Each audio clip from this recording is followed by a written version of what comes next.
Hi friends, welcome back. Human rights activist Falana has condemned the move by the Nigerian army to relaunch its python dance and crocodile smile operations in some parts of the country, urging the military to focus on combating terrorism. If you're just joining in, kindly take a moment to tap on that subscription button if you've not done so, and very importantly, tap on that red notification icon bell. Make sure it's tapped so you'll be notified whenever videos are uploaded. The lawyer stated this while fielding questions from journalists in Lagos at the 12th Anthony Cardinal Kojie Foundation annual lecture themed Security of Life and Property, a prerequisite for peaceful coexistence, the roles of the state and the church. Falana is the legal advisor to the Revolution Now protest convener Omoyele Sowore. He said the army had no business with internal security of the country under Section 217 of the Constitution. According to him, such move can only be possible with a directive from the presidency, without which the army cannot be deployed in any part of the country. He argued that it was the responsibility of the police to contain such situation. In any case, the Chief of Army Staff cannot just wake up and say, I am going to take over the country. This is a coup against the Constitution. And so you cannot go around terrorizing people in the name of security, which is not your own beat. As you know, this Operation Python and Crocodile Smile is going from the north to the east to the west and southern part of Nigeria. They claim that they are going to ask citizens to present their identity card. That is the story. But I wouldn't know if this is to fight security issues in Nigeria or this is actually a way of the federal government making sure that they keep the regions in Nigeria in their own strong hold so that they can actually make room for their 2023 presidential ambition.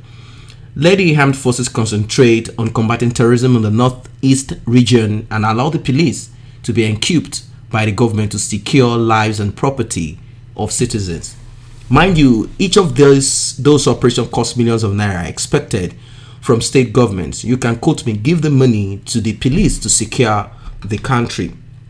Falana, who was a guest speaker, praised Lagos state government effort at combating insecurity in the state, and he urged other states to borrow the idea on how to manage insecurity. His words, the Nigerian Police Command in Lagos has been sufficiently equipped by the state government. That is why cases of kidnapping are not on the rise in the state, notwithstanding the population in Lagos state. So Lagos state is an example that can be replicated all over the country without harassment and intimidation by members of the armed forces who cannot discharge their primary responsibility of defending the territorial integrity of our country. As you know, they are having issues with even the Boko Haram issues that they have in the north and east part of Nigeria. It has become a strong and a very complex thing for them to crack. It's like a nut that they cannot crack. It's like a mystery that they cannot, it's like a puzzle that they cannot actually get the answer to. Well, as you know, the past administration has once said that Boko Haram is in his government, and a lot of people have pointed fingers at some northern cabals. I wouldn't call them elites anyway, the northern cabals, and some of them are military personnel, some of them are not. And this group of people are the ones that they are the ones kind of giving the energy to this Boko Haram that we have in the northern part of Nigeria. And now it seems the police are not able to solve these security issues we have in Nigeria, and they think they have to deploy the military to all the nooks and crannies. So just imagine Nigeria surrounded by military personnel, and they are not actually fighting off insurgency from other countries, but they are actually trying to protect lives and properties of Nigerians. You know what that will be.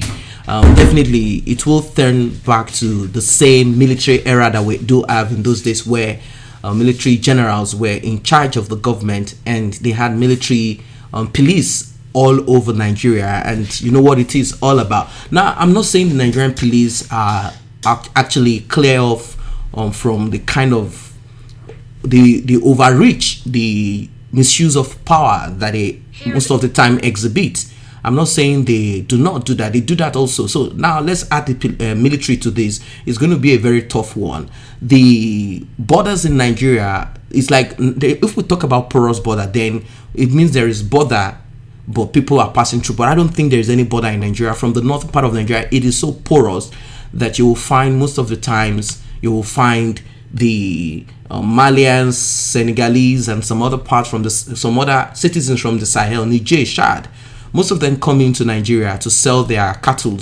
And I think since terrorism is now a global thing, and the religion Islam has been misinterpreted, they seem to act as if they are violent.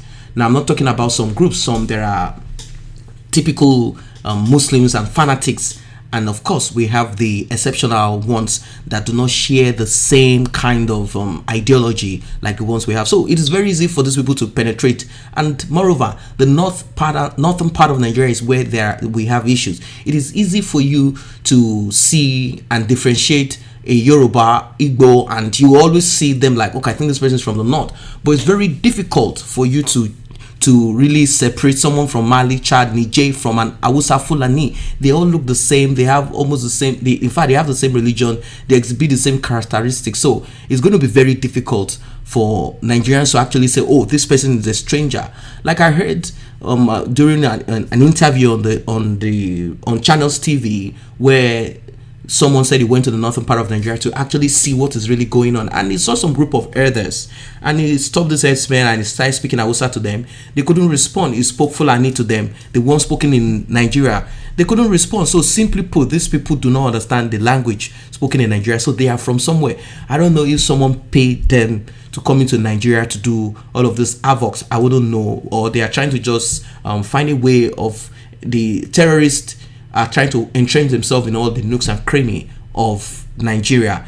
But I think Buhari should act more. But unfortunately, this is not the case. They're only thinking of how they can begin this operation, that. The same one that they used in terrorizing IPOB members. The one they used in trying to terrorize Nnamdi Kanu before he had to escape for his life. This is the same thing that wants to be replicated. Operation Python Dance, Operation Crocodile Smile operations in all the parts of the country. They say some part of the country, but then I wouldn't know how much the reach is. So guys, this is what it is right now. May I remind you to tap on that subscription button and also the red notification icon bell. Please do tap on it so you'll be notified whenever videos are uploaded. Thanks for stopping by once again.